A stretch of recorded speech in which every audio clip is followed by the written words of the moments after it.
Assalamualaikum warahmatullahi wabarakatuh.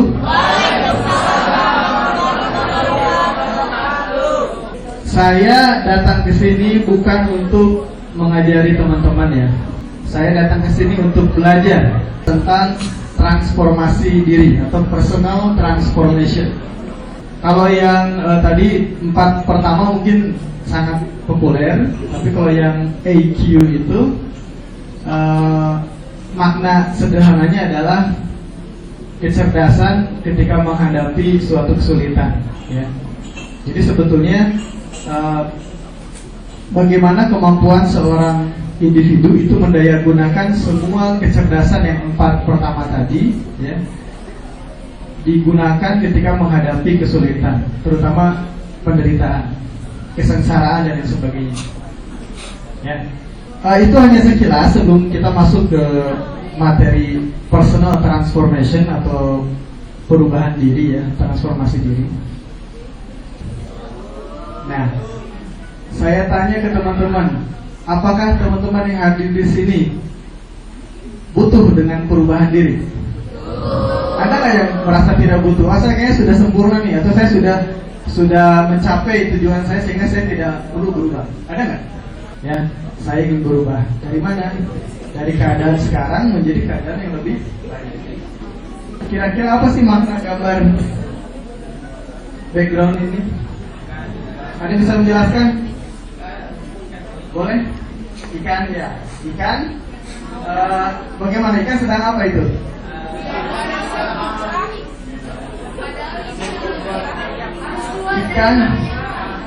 Ikan pengen hijrah, harus keluar dari zona nyaman. Jadi ikan ini kira-kira ada di mana? Akuarium. Laut itu di sini apa kira-kira? Ya. Boleh saya sederhanakan bahwa laut itu adalah idealitanya si ikan, ya, keadaan idealnya. Sedangkan akuarium adalah keadaan realnya yang saat ini dia punya. Ya. Ikan itu sedang apa di situ? Melihat ke keadaan idealnya ya, goalnya, targetnya, keinginannya, harapannya, semuanya. Ketika dia masih berada di sini, berarti dia sudah belum melakukan transformasi. Ketika dia sudah berada di sana, dia sudah melakukan transformasi. Silakan refleksikan kepada diri kita sendiri. Kita selama ini pernah nggak punya keinginan? Pernah nggak punya sesuatu yang ideal dalam hidup kita? Ya? Berapa lama hal ideal itu bersemayam di dalam pikiran kita, di dalam perasaan kita? How long? Ada yang sudah lebih dari setahun, angkat tangannya. Idealismenya, harapannya, keinginannya. Ada yang sudah lebih dari setahun mengendap dalam pikirannya. Entah sudah berjamur atau belum. Kalau masih ada, berarti nasib kita seperti ikan ini, ya, yang cuma bisa memandangi laut. Dan saya datang di sini untuk sharing bersama teman-teman yang sekarang masih berada di sini. Baik. Sekarang saya minta satu orang menjelaskan kenapa sih kita harus berubah?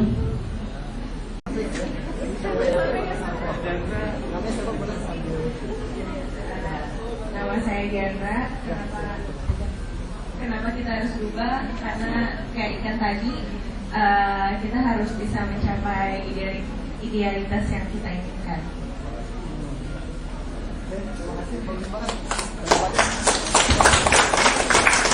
Karena kita ingin mencapai idealita yang kita harapkan atau kita inginkan. Dari sisi sebelah kanan ada pendapat kenapa harus berubah.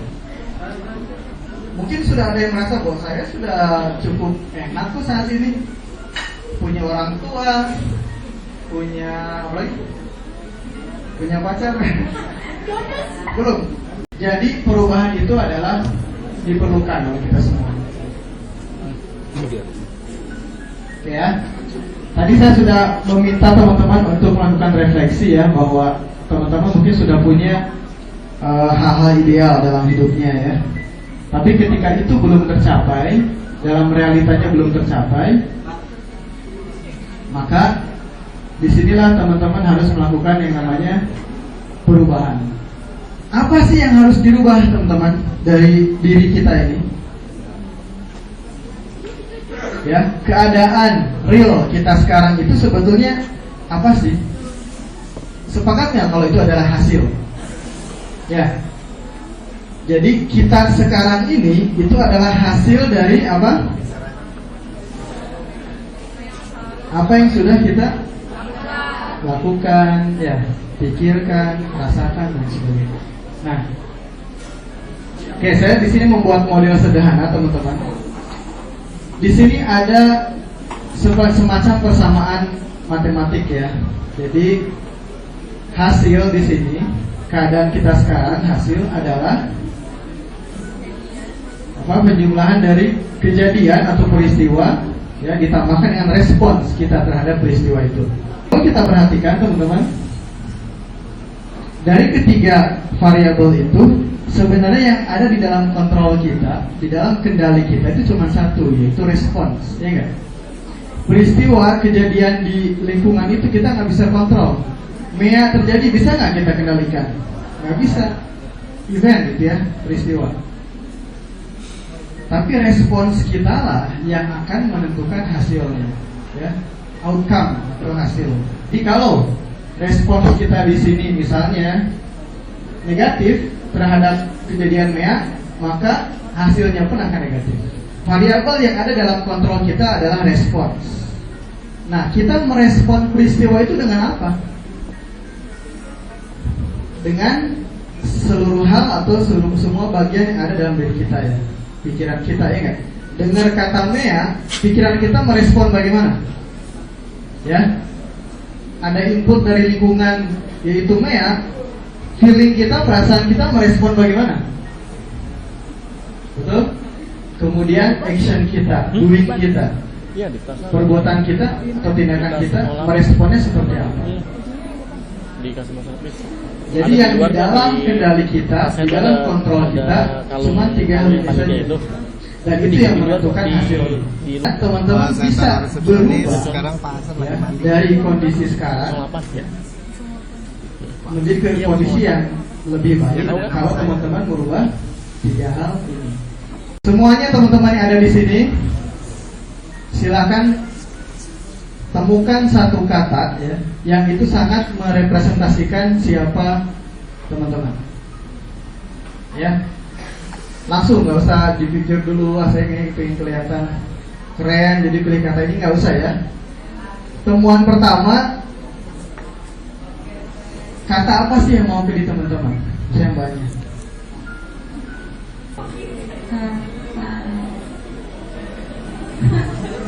Perubahan sih, perubahan. Kenapa kata perubahan itu sangat mewakili Mbak Novi? Karena menurut saya kata perubahan itu ya, kalau dari diri kita sendiri tidak ada perubahan, maka kita tidak akan tahu ke depannya seperti apa. Apa ya, kehidupan kita ke depannya untuk lebih baik lagi.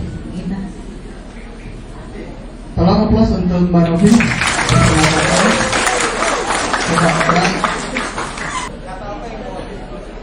Edi, ya. Anggur. Ya. Terima kasih, kasih aplaus dulu. Oke, teman-teman silakan, sudah ada di dalam pikirannya kata yang mewakili dirinya ya. Bahwa what you think is what you get. Ya, apa yang Anda pikirkan itu yang Anda dapatkan. Kalau Anda memikirkan bahwa saya ini ingin disebut orang yang humble, rendah hati ya, maka seluruh diri Anda ya, feeling Anda, action Anda itu akan diarahkan untuk menjadi humble ya.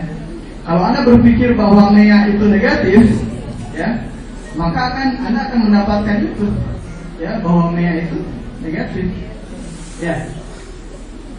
Nah, oleh karena itu, watch your mind or your thinking, ya. hati-hati dengan pikiran Anda. Ketika memikirkan sesuatu, ketika menilai sesuatu dengan pikiran Anda, hati-hati ketika itu negatif, ya, maka akan menjadikan respon Anda itu negatif. Nah, sekarang kita lihat ke bagian feeling. Sebelah sini. Amazing. Amazing katanya. Tepuk tangan dulu dong buat Mbak. Boleh saya tahu kenapa merasa amazing? Karena bertemu dengan ilmu yang baru itu langkah perubahan pertama saya. Bukan pertama, tapi selanjutnya. Terima kasih. Terima kasih.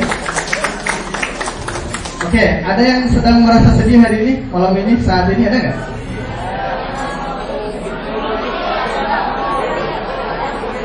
Kenapa merasa sedih? Baru dari ATM ya?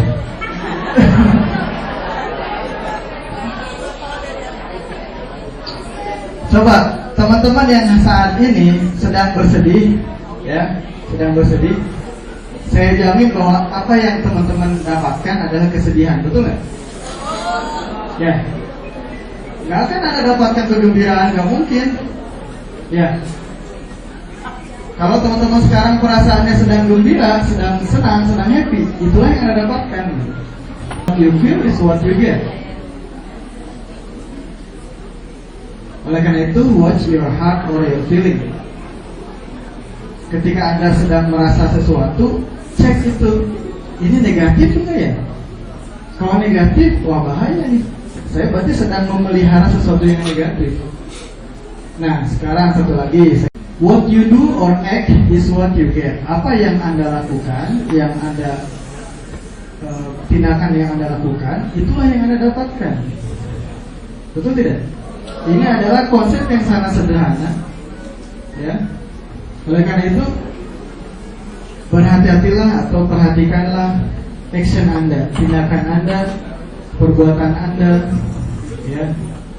Termasuk karena tindakan itu kan dilakukan dengan menggunakan badan, ya, badan. Nah, begitu pula teman-teman kalau kita kembangkan lebih jauh, ya. Ini turunan dari tadi ya, thinking, feeling, sama doing, ya. What you dream is what you get, ya. Jadi percaya sama saya, seorang Mark Zuckerberg, ya, di umur sebelum 20 tahun saya yakin tidak pernah bermimpi jadi seorang peternak. Ya, gak pernah Bill Gates itu bermimpi menjadi seorang dokter. Ada nggak di sini yang kira-kira bisa membantah saya? Enggak Pak, saya tahu Bill Gates itu sebenarnya pinginnya jadi seorang pengacara, tapi tahu-tahu jadinya ya software developer misalnya. Mungkin nggak? Ya, mungkin ya. Ada pernyataan menarik bahwa what you seek is seeking you. Seek di sini S-E-E-K ya, bukan seek sakit. What you seek is seeking you. Apa yang kamu kejar, apa yang kamu cari itu mengejarmu, mencarimu gitu. Ya. Jadi kalau teman-teman percaya ya bahwa mimpi itu akan mengarahkan teman-teman pada pencapaiannya, ya, maka teman-teman sudah berada di jalan yang lurus, yang benar. Nah, bisa kita kembangkan lagi. What you see is what you get. Ya. See di sini bisa dibayangkan sebagai visi, ya, visi. Saya tanya deh, sama ini karena kabelnya pendek, saya nggak bisa sampai belakang ya. Maaf ya bapak-bapak, ibu-ibu, teman-teman semua. Saya tanya, Mbak siapa? Mbak Nadia. Mbak Nadia, kira-kira 5 tahun lagi punya rencana jadi apa? Sudah kebayang nggak kira-kira? Itu jangan 5 tahun, setahun lah. Tahun depan itu kayak apa sih Mbak Nadia? menikah. Sudah kebayang nggak menikahnya seperti apa? Dengan siapa? Di mana? Sudah kebayang. Apa lagi ya? Tapi ya, ini keren banget ya. Apa? Ya, maksudnya sudah kebayang dengan siapa, nikahnya gimana, seperti apa, kira-kira gaun pengantin seperti apa, nanti konsep apa namanya itu, pernikahannya seperti apa, kita pernikahannya sudah kebayang. Believe it or not ya, tepuk tangan dulu buat Mbak Nadia ya.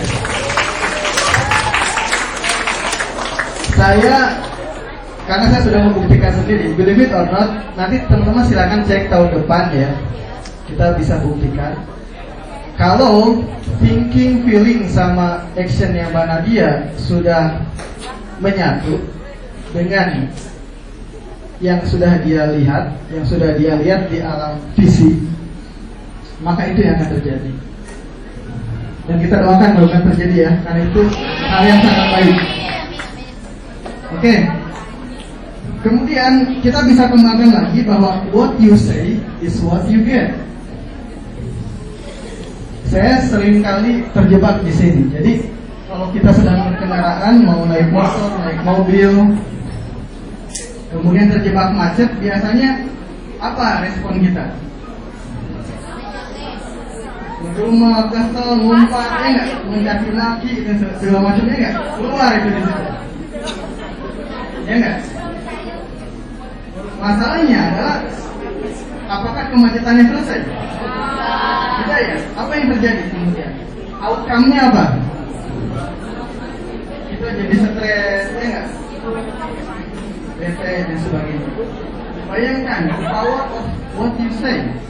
Kata-kata itu ternyata sangat berpengaruh terhadap outcome kita. Nah, bayangkan kalau itu sudah menjadi habit, kebiasaan. Datang ke rumah, komplain, lupa. Jadi bayangkan kalau sudah menjadi habit ya. Nah, jadi what kind of habit, kebiasaan Anda itulah yang Anda dapat gitu. Nah, ini yang menarik nih. Jenis teman-teman seperti apa yang Anda punya, itulah yang Anda dapatkan juga. Maka ada sebuah studi, ada sebuah survei yang mengatakan bahwa ini emang kalau orang barat itu kan sangat materialistik ya. Enggak, saya juga saya nggak boleh menjadi seperti itu. Maaf. Kadang-kadang seperti itu. Katanya income Anda itu, pendapatan Anda bagi yang sudah bekerja ya, itu sebenarnya adalah rata-rata dari 4 orang teman terdekat Anda. 4, jadi rata-rata pendapatan Anda itu sama dengan rata-rata pendapatan 4 orang teman terdekat Anda. You can believe it or not. Ya, silakan, itu that's your right. Hak Anda untuk menerima atau tidak. Nah, jadi teman-teman, secara sederhana, ini konsep yang sangat sederhana, bahwa yang membuat kita mampu untuk berubah, ya, faktor yang mendorong kita atau yang memampukan kita untuk berubah, yaitu cuma 3 itu saja. Ya, di sini saya gambarkan 3 orang. Jadi setiap orang itu sebenarnya dia punya 3 orang dalam dirinya. Ya. Apa kira-kira 3 orang itu? Tadi sudah kita bahas. Hah? Ya. Yang sebelah kanan di sini ada T. Apa itu kira-kira? Thinking. Apa? Action. F. Feeling. Sekarang saya minta ada sebuah simulasi sederhana ya Pak. Mohon izin. 3 orang tolong masuk maju ke depan. 1 orang dari tengah, 1 orang dari sebelah sana, 1 dari sini. Silakan maju ke depan masing-masing 1 orang. Saya minta tolong. Silakan.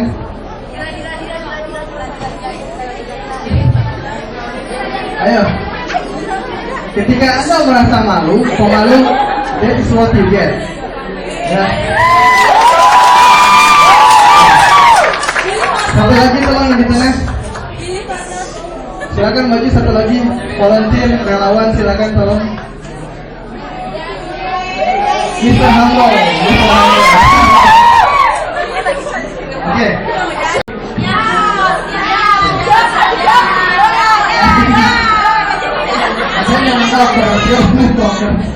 Oke, sekarang tolong bergandengan. Instruksinya adalah thinking maju ke depan, feeling diam, ya, action, dia ngikut. Untuk sementara Elvira jangan bergerak aja, diam aja ya. Oke. What you see is what you get ya. Silakan. Action gak nahan, yang nahan feeling ya. Coba.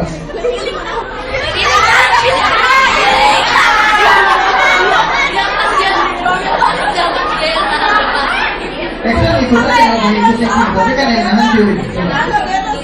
Kalau action kan usahakan ya.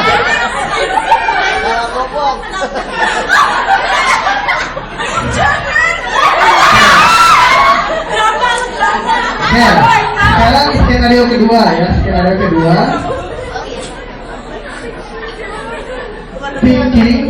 Thinking yang diam. Ya, thinking yang diam.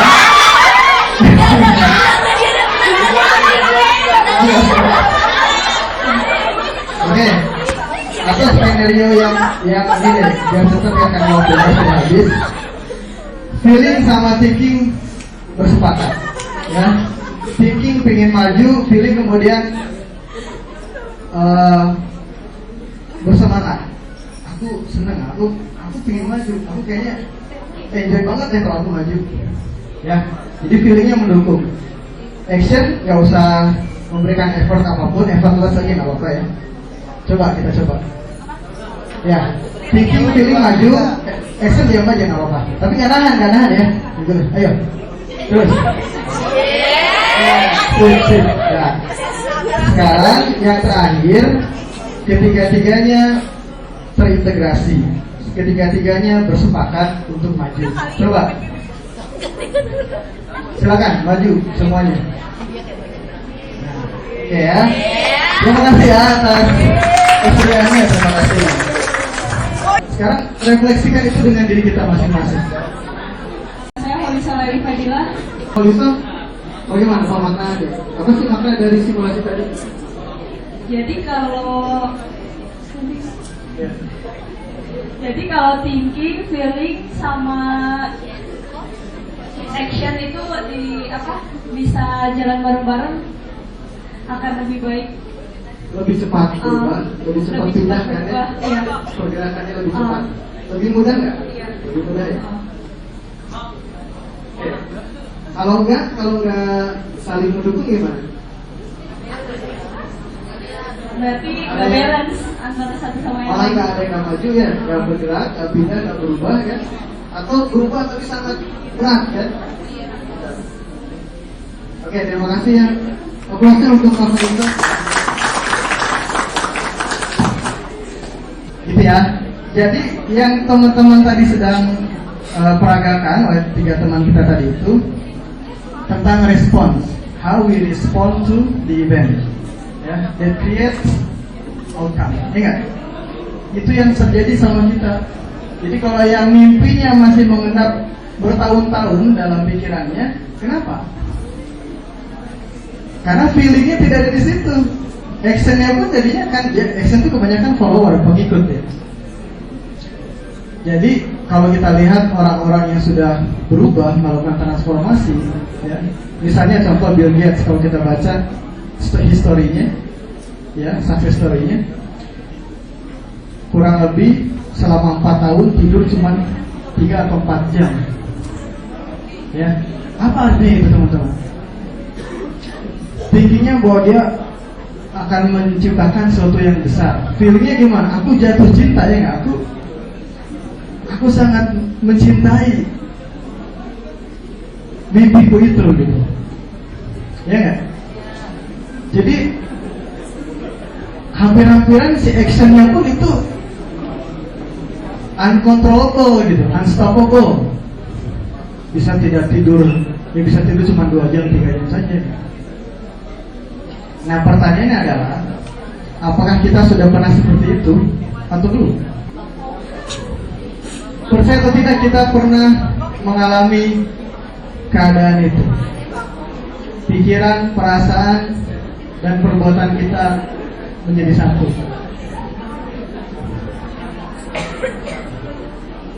Ini videonya karena lama 8 menit, jadi singkat cerita, anak kecil ini hampir 10 kali jatuh, bangun, jatuh, bangun, jatuh, bangun, tapi tetap dia kejar si ininya, alatnya supaya dia bisa apa?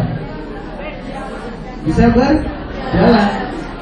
Pikirannya, aku ingin bisa berjalan, lihat orang dewasa semua bisa berjalan. Perasaannya itu wah sangat terpacu, dan dia menyenangi itu kan. Ada nangis sedih nggak? Nggak ada. Dia menyenanginya. Jatuh cinta dengan jatuh bangun itu, dia jatuh cinta gitu. Ya, actionnya ngikutin nggak? Actionnya jatuh itu udah. Apa maknanya teman-teman dari video ini kira-kira?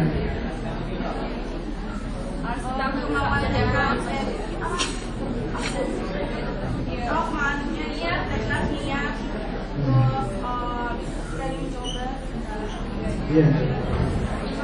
Saya baru punya anak sebesar gini ya, sangat berjalan. Udah lari-lari gitu. Saya pernah lihat anak saya itu kemudian jadi sebuah inspirasi. Saya sedih. Ternyata saya pernah punya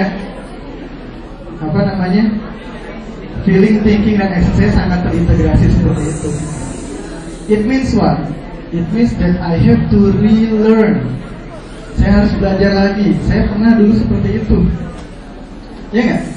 Masalahnya adalah kita sebagai orang dewasa kadang-kadang menyepelekan ini pelajaran berharga ini gitu.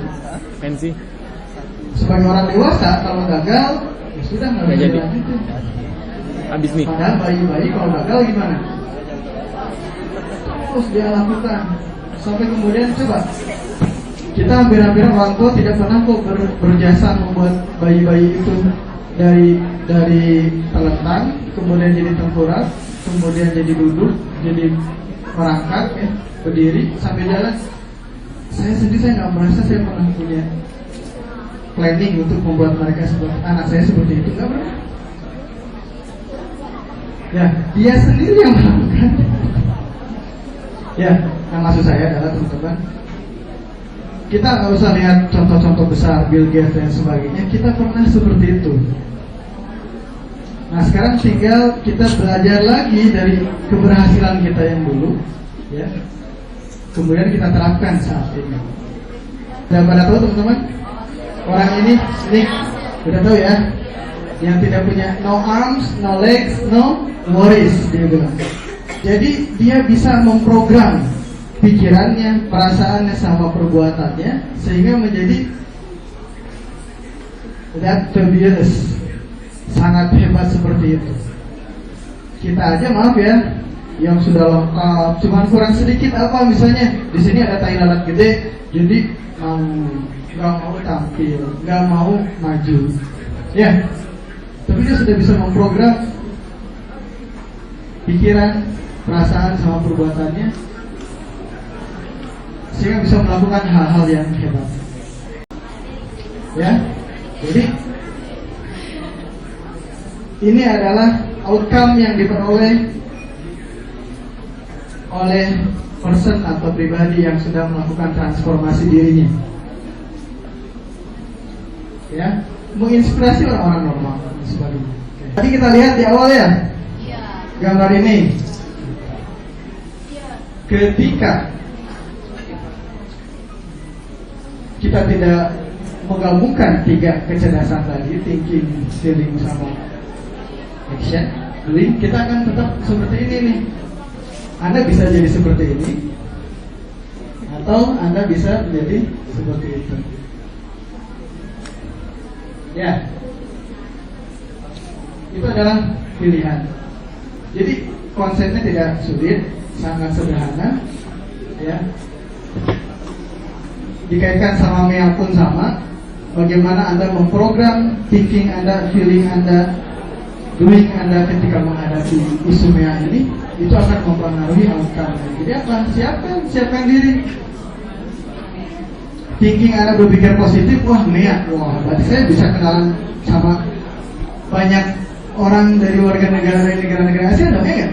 Saya bisa jadi tahu makanan khas Thailand, Kelihatan thinking kita, feeling kita, wah makan enak kok, enak banget. Mendukung ya nggak? Feelingnya pun.